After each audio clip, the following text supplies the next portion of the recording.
the far-right Alternative for Germany, AfD, achieved a significant milestone by winning a state election in the country's east for the first time. Projections indicated that the AfD was also poised to come in a close second to mainstream conservatives in a second vote.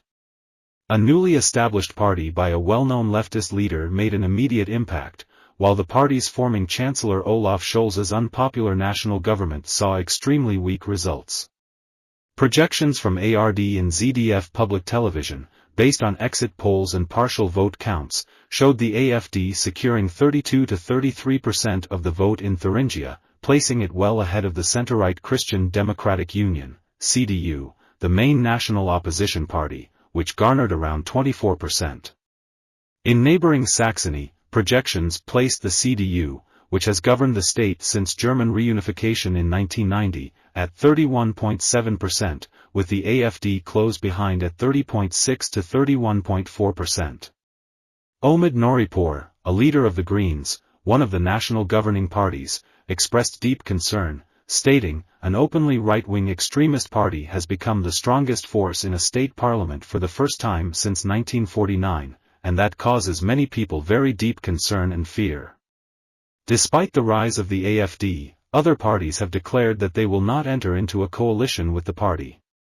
However, the AfD's growing strength is expected to make forming new state governments challenging, potentially leading to unconventional coalition arrangements. The newly formed Sarah Wagenknecht Alliance, BSW, was projected to receive up to 16% of the vote in Thuringia and 12% in Saxony, adding another layer of complexity. Alice Weidel, a national co-leader of the AfD, hailed the results as a historic success and referred to them as a requiem for Scholz's coalition. Carsten Linnemann, the CDU's national general secretary, reaffirmed his party's commitment to not working with the far right, saying, "Voters in both states knew that we wouldn't form a coalition with AfD, and it will stay that way. We are very, very clear on this." Weidel criticized this stance as pure ignorance and argued that voters want AfD to participate in a government.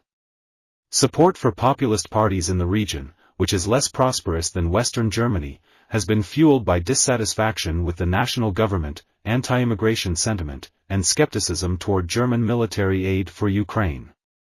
The AfD has a strong base in the former communist East, and its branches in Saxony and Thuringia are under official surveillance by the domestic intelligence agency as proven right-wing extremist groups. The party's leader in Thuringia, Bjorn Höcke, has been convicted of knowingly using a Nazi slogan at political events, though he is appealing the decision.